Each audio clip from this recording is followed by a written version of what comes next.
अ, बहुत ज्यादा एज तो नहीं है ये, है ना। बहुत ज्यादा एज तो नहीं है अभी। द ओनली थिंग इज, वापस उस बात पे समझिए कि आपका कंट्रोल आपकी बॉडी पे नहीं है, एंड यू आर थिंकिंग। ये सबको बहुत, आप लोग बहुत समझदार लोग हैं। तो अपनी विजडम से सोचें, बुद्धि से सोचें। पार्किंसन का मतलब होता है आपका ही आपके शरीर पे कंट्रोल कम हो गया। अब इसको घुमा फिरा के कि नहीं जी, डोपामिन की डेफिशिएंसी हो गई, वो भी तो आपके शरीर ने किया ना, किसी और ने थोड़ी किया क्या डोपामिन की डेफिशिएंसी। अब डोपामिन डाल के 100 साल में तो कोई ठीक नहीं हुआ। अब आप नए नए नाम लेके आ जाओ, अब लिवोडोपा डाल दो उसको, फिर कोई और नाम लेके आ जाओ, उसी के अलग अलग वेरिएशंस लेके आ जाओ, मगर थेरेपी, असली कहानी तो यही है ना कि कोई ठीक नहीं हुआ अभी तक। सो thinking just in terms of one perspective कि यार डेफिशिएंसी देख लो, उसको बाहर से डाल लो, मगर आपका शरीर तो नहीं बनाएगा ना उसकी वजह से। डोपामिन आपके बॉडी को बनाना चाहिए, आपके ब्रेन को बनाना चाहिए। बाहर से आपने लिवोडोपा खा लिया जी, मगर आपका ब्रेन तो नहीं बनाएगा ना उसकी वजह से डोपामिन। इनफैक्ट उसका डोपामिन बनाने की कैपेसिटी बिल्कुल ही खत्म हो जाएगी, because you are supplying from outside. You are not triggering the brain to produce its own levodopa या डोपामिन।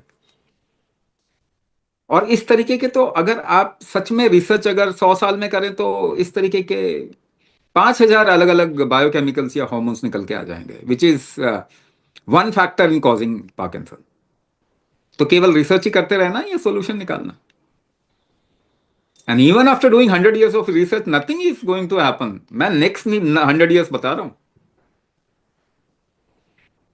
फिर आप असल में लास्ट में क्या कहेंगे जी, रोबोटिक बना दो बॉडी को, अपने आप ही कंट्रोल आ जाएगा। वो बॉडी का कंट्रोल नहीं आएगा अब। तो हम ह्यूमन बॉडी को वीक करते जा रहे हैं बाहर से कुछ सपोर्ट देकर, for a short period of time this is okay. I am saying कि अगर आपको थोड़ा लंबा ट्रीटमेंट लेना है तो आयुर्वेदिक मेडिसिन का ट्रीटमेंट लो, थोड़ा शॉर्ट ट्रीटमेंट लेना है तो केमिकल मेडिसिन का भी ले सकते हैं। बट देन सोल्यूशन तो दोनों में ही नहीं है। सोल्यूशन तो दोनों में ही नहीं है, क्योंकि इन दोनों की ही वजह से, और आयुर्वेद में भी रिसर्च अब इसी डायरेक्शन में चल गया कि नेचुरल डोपामिन किससे आएगा बताओ जरा।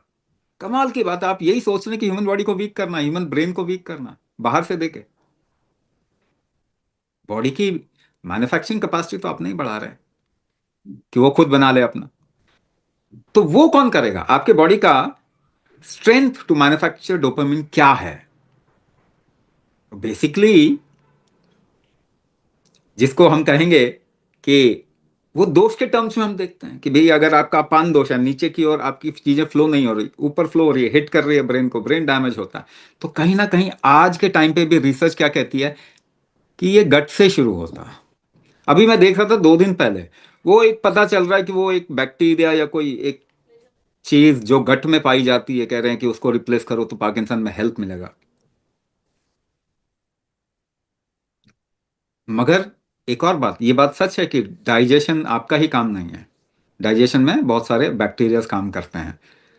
उनको रिप्लेस कर पाना क्या ठीक है? हाँ वो ठीक है, but done it is support. आप कितना जंप कर पाएंगे वो बैक्टीरिया नहीं डिसाइड करता। आप कितना झुक पाएंगे या काम कर पाएंगे बैक्टीरिया नहीं डिसाइड करेगा। वो तो ज्यादा से ज्यादा भोजन को डाइजेस्ट करने में मदद करेगा आपकी। बट देन जिसे हम कह रहे हैं अपान शक्ति, उदान शक्ति, ये कौन बढ़ाएगा? ये तो आपका, आपको बढ़ाना पड़ेगा अपने शरीर का कुंभक। तो आयुर्वेद का पहला नियम क्या है? यथा बलम तथा चिकित्सा, यानी आपके शरीर का जितना बल होगा उतना ही आपका शरीर अपने आप को ठीक कर पाएगा। इसलिए बुढ़ापे में वो ठीक करने में ज्यादा टाइम लेता है, क्योंकि शरीर का बल कमजोर होता गया। तो ठीक कौन करेगा? यही बात मैं आपको बार बार बता रहा हूं, इस बात को समझिए। माना कि हम सभी ब्रिटिश मॉडल ऑफ एजुकेशन से निकल के आए हैं, माना कि हम सभी बुद्धि से कमजोर हो चुके हैं, मगर खत्म तो नहीं हुई है बुद्धि।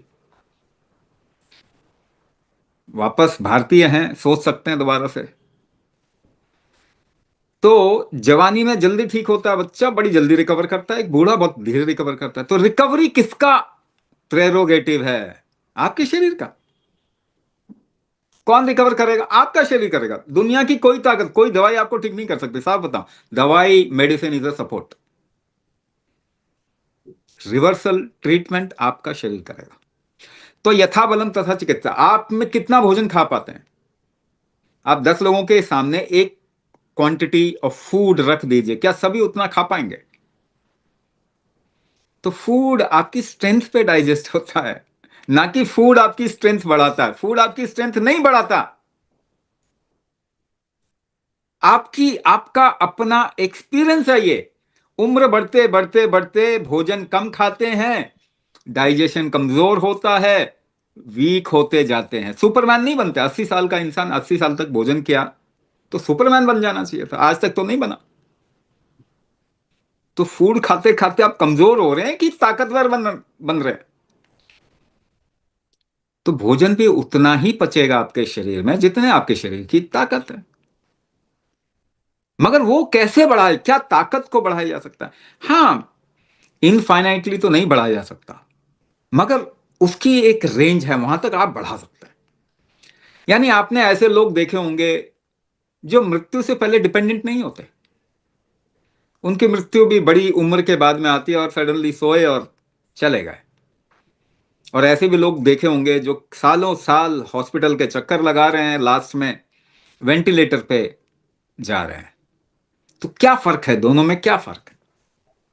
शरीर के बल का फर्क है।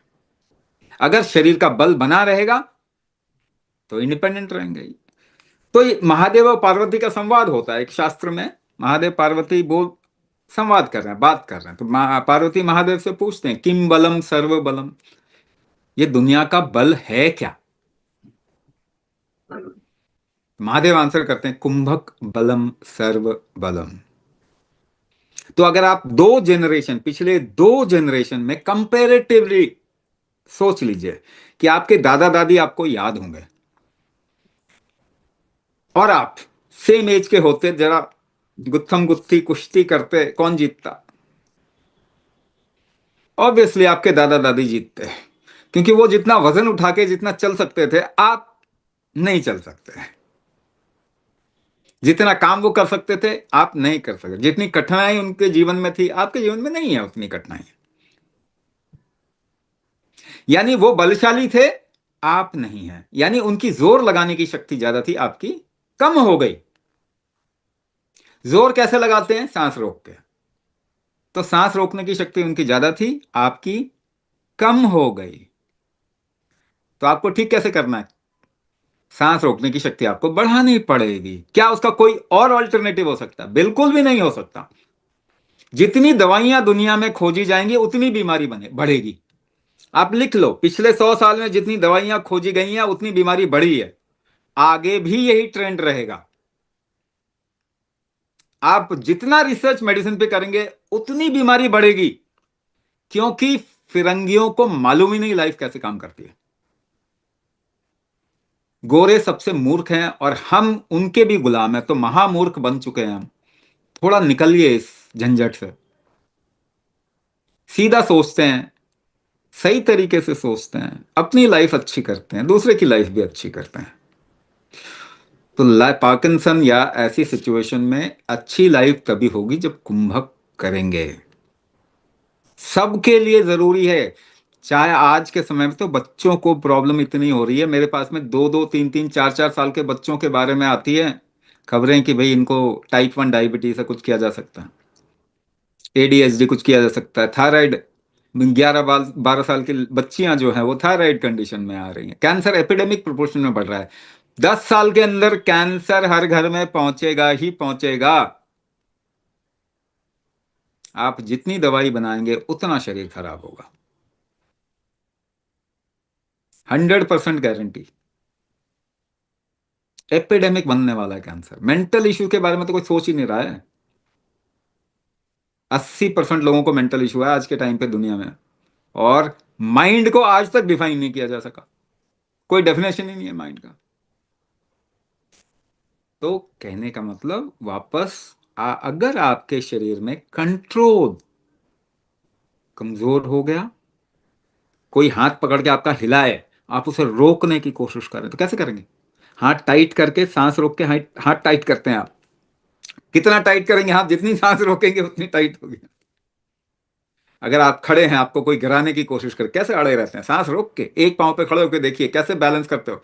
सांस रोक के, जितनी आपकी सांस रोकने की शक्ति उतना कंट्रोल ओवर द बॉडी। इसको सही तरीके से, ये तो मैंने आसान भाषा में ओवरऑल एक बड़े पिक्चर, एक अम्ब्रेला को दिखाने की कोशिश की है। कुंभक लाखों लाखों तरीके के कुंभक होते हैं, और हर एक कुंभक एक आयाम, जीवन के एक आयाम को एड्रेस किया कर सकता है। इसीलिए हाँ, आपको डायग्नोसिस किया जाएगा कि आपके अंदर क्या वो चीजें कमजोर हैं, जिसको लेके अगर आपको एक कस्टमाइज प्रैक्टिस दी जाए, तो आपकी रिकवरी में और तेजी आ सकती है और जल्दी हो सकता है। कस्टमाइजेशन भी करेंगे हम आपका।